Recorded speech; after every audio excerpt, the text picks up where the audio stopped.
Bonsoir à tous, j'espère que vous allez bien. Ce soir, je vous retrouve dans une nouvelle vidéo. J'ai testé pour vous, mais cette fois je ne vais pas vous parler de livres. Il y a quelques mois maintenant, il me semble vous avoir posté un vlog, je crois, d'une journée avec moi, dans lequel plutôt j'utilisais une brosse à cheveux soufflante. J'avais répondu à un commentaire en disant que je vous en parlerai en vidéo, mais bon, ça m'est sorti de la tête, ou tout simplement j'avais d'autres vidéos que j'avais envie de vous poster avant, voilà. Ce soir, je vais vous parler de cette fameuse brosse. Avant de commencer, il est évident que cette vidéo n'est pas sponsorisée. Quelle que soit la marque que je cite, j'ai acheté le produit moi-même et personne ne m'a payé pour vous en parler. Voilà, je tiens à le préciser.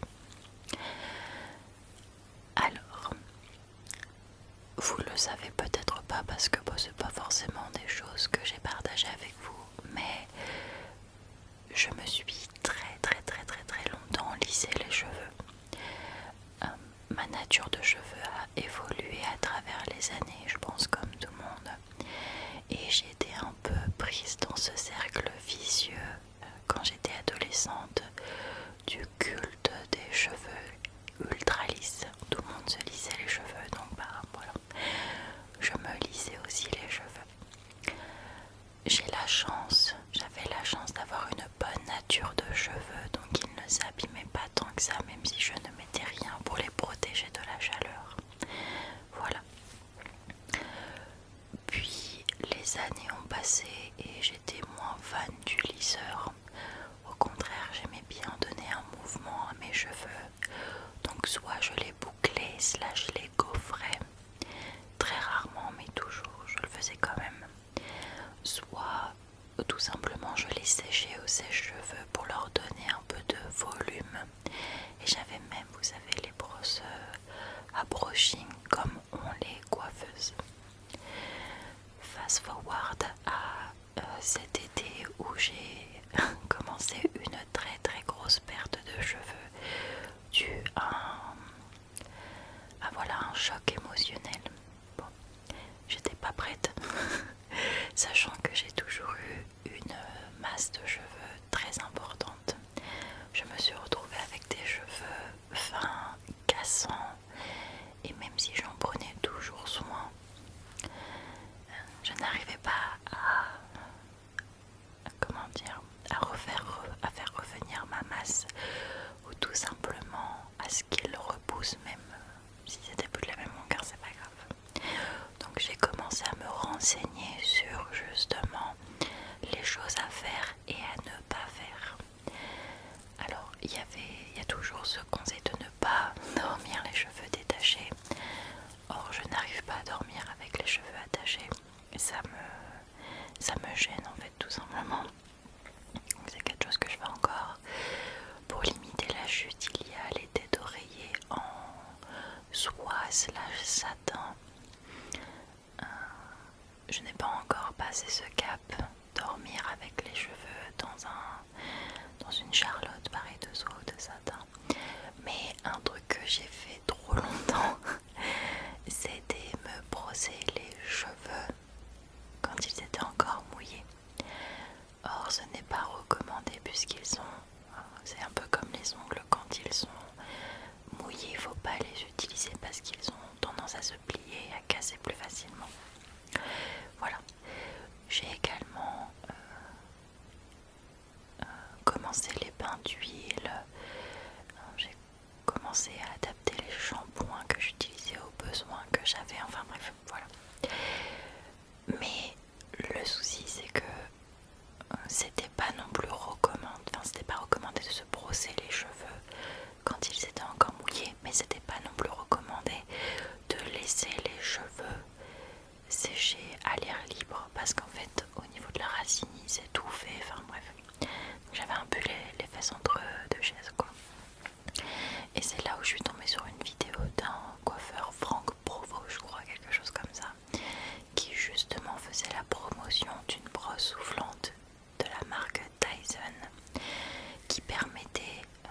sécher les cheveux à froid et qu'il y avait plusieurs embouts pour réaliser différentes coiffures. Et je me suis dit, génial.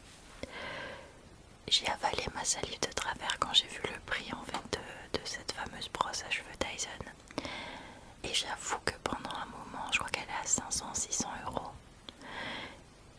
Je la voyais partout sur les réseaux sociaux au bout d'un moment et tout le monde avait le même constat, c'est que c'était un bon produit.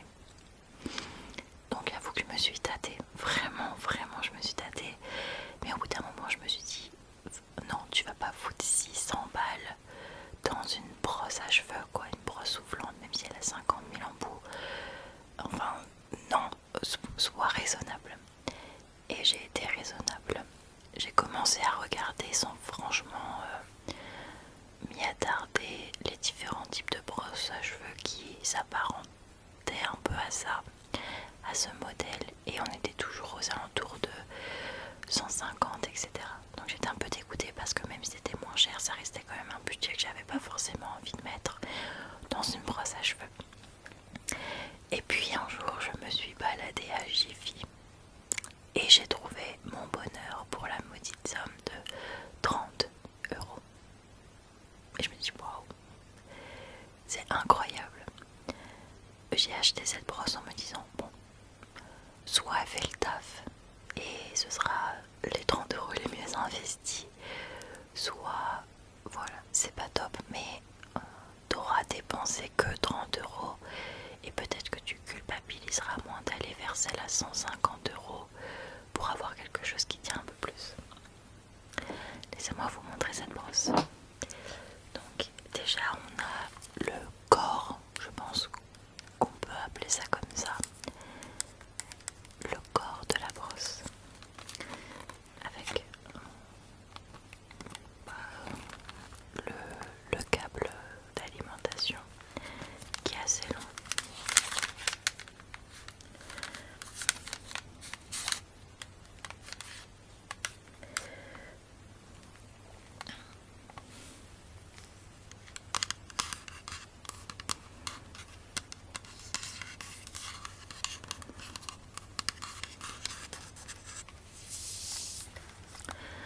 Donc c'est par la marque Home Day Care.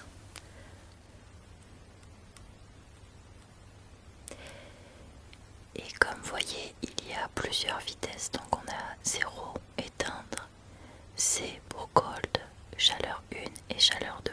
Et en fait, vous twistez tout simplement la bague ici en cold 1 ou 2.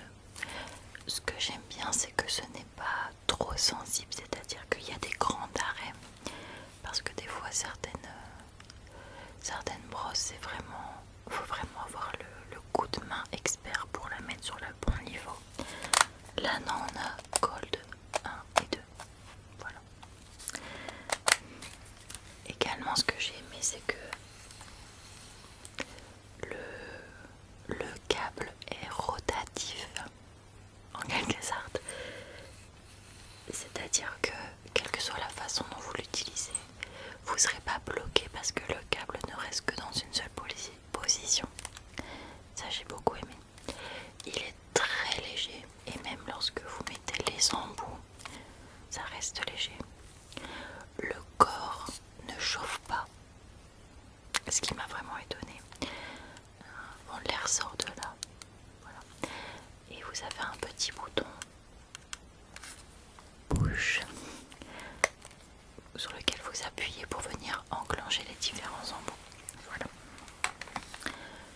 Laissez-moi vous présenter les embouts. D'abord, il y a celui-ci.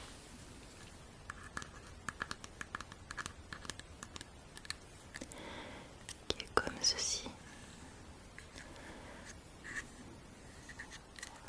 Vous avez une petite flèche ici. Ça, c'est l'embout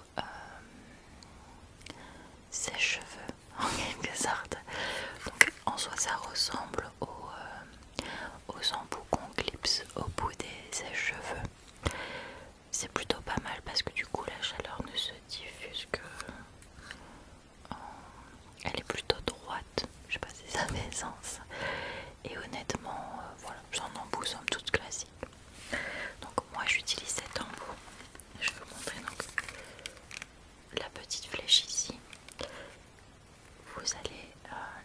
direction du bush. Donc,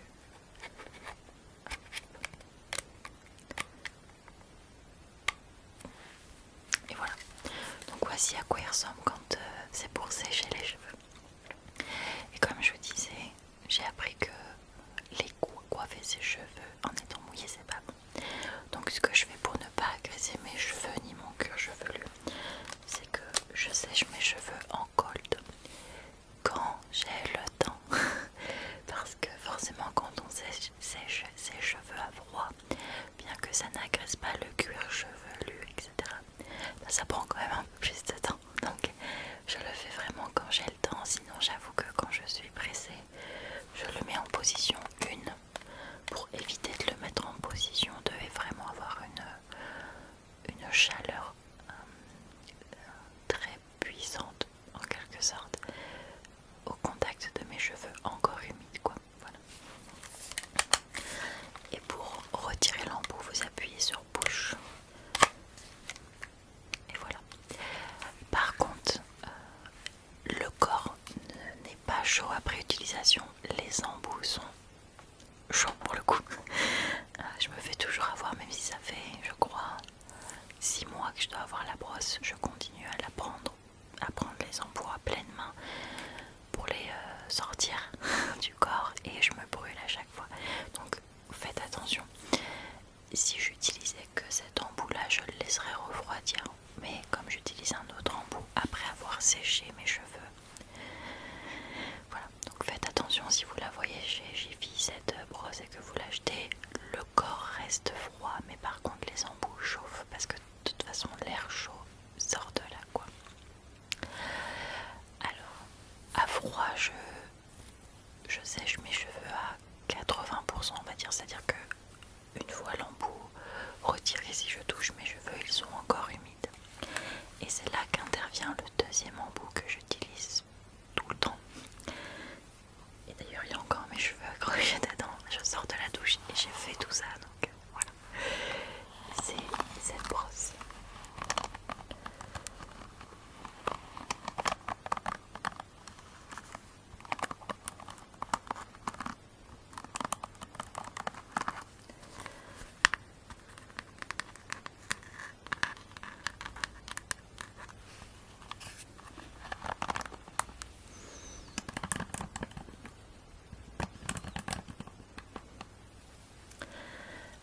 Alors, donc, c'est une brosse à cheveux de somme toute classique avec des aérations, comme vous voyez, pour que l'air chaud sorte de là, quoi. Voilà.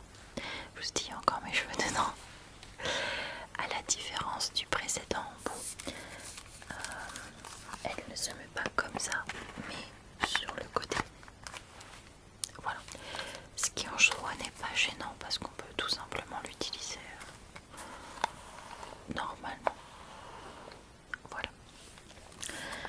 J'aime beaucoup cet embout et c'est à ce moment-là que j'utilise.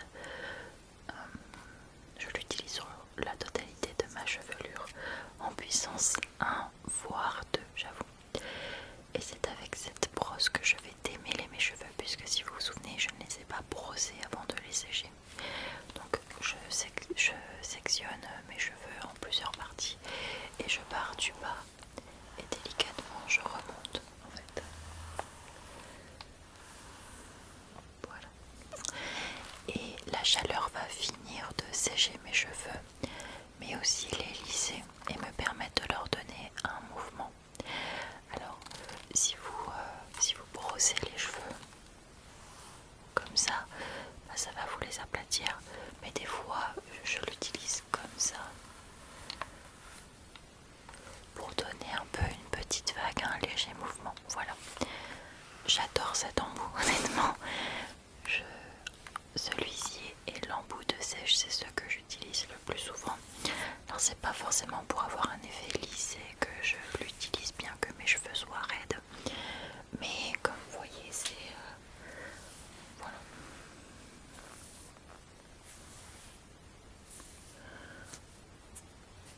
Ça me donne un peu de volume finalement entre les shampoings volumisants et la brosse. Le fait de sécher mes cheveux avant de les avoir brossés brosser ça alors ça les fait gonfler avec les nœuds et ensuite je viens démêler voilà, avec ça. Et dernier embout que j'utilise rarement par manque de patience tout simplement, c'est celui-ci. Il y a encore des cheveux à moi dessus, faut pas m'en vouloir.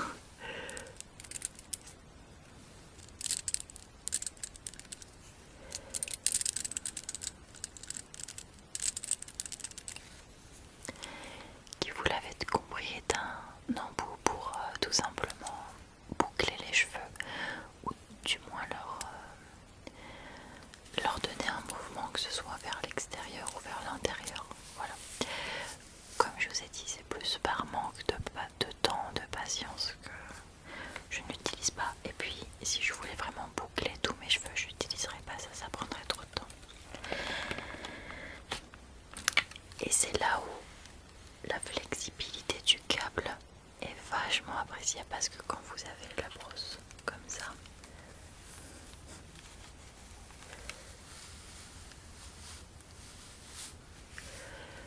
voilà, heureusement que le câble tourne sur lui-même parce que ce serait fort chiant sans, je pense. Voilà. Et c'est tout. C'est complètement tout. C'est fini, voilà. Alors, la question est-ce que je recommande cette brosse comparée à des brosses qui coûtent plusieurs centaines d'euros? Si vous avez un petit budget mais que vous avez besoin ou envie d'avoir ce genre de matériel, je vous le recommande à 100%.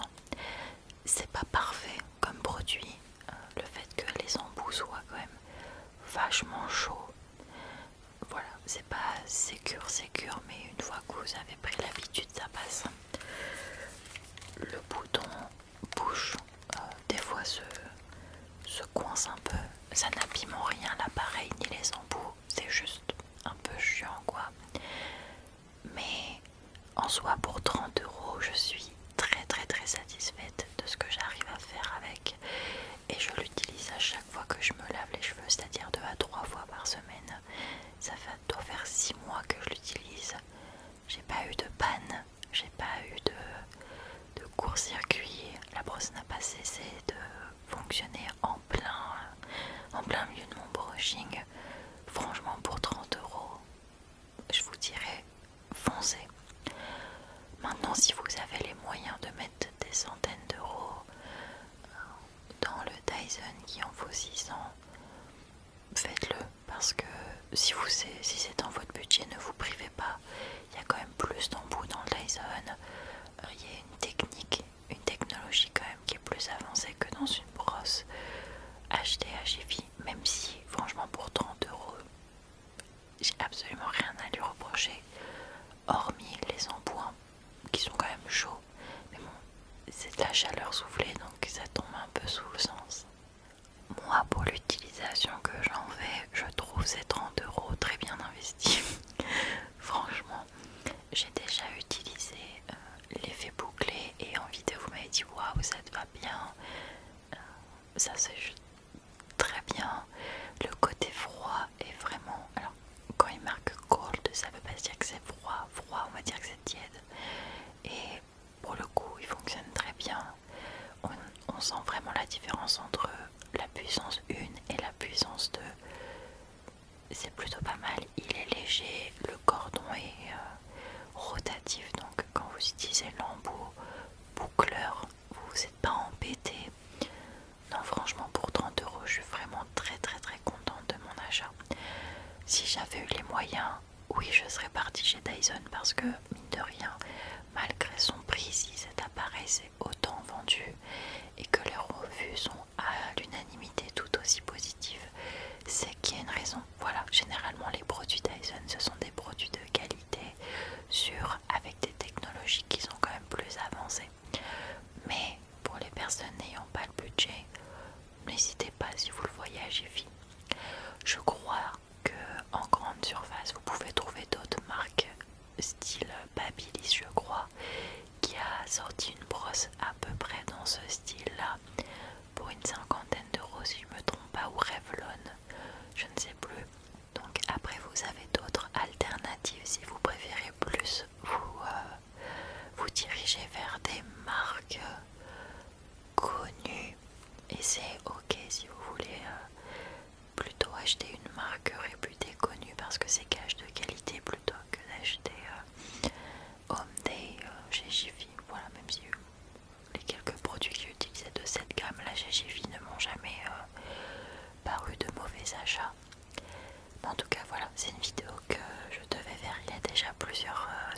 slash moi que j'ai pas vraiment pris le temps de faire. Pareil, je vous montre pas l'utilisation de la brosse parce que voilà, c'est pas sorcier, il n'y a pas de réglage à faire, ça reste un embout sèche-cheveux, un embout brosse qui souffle et un embout boucleur qui souffle. Voilà, c'est rien d'extraordinaire. Vous appuyez sur push, vous insérez votre embout, vous tournez sur call de puissance 1 ou 2 et c'est parti. Voilà. En tout cas, j'espère que cette vidéo vous aura plu. N'hésitez pas à me dire si vous avez déjà testé cette brosse, si vous êtes du même avis que moi. N'hésitez pas à dire si vous avez rencontré des problèmes avec. Encore une fois, cette vidéo n'est pas sponsorisée. Donc si vous avez acheté ce produit et que vous souhaitez en dire du mal, faites-vous plaisir. Si vous avez le Dyson, dites-moi si vous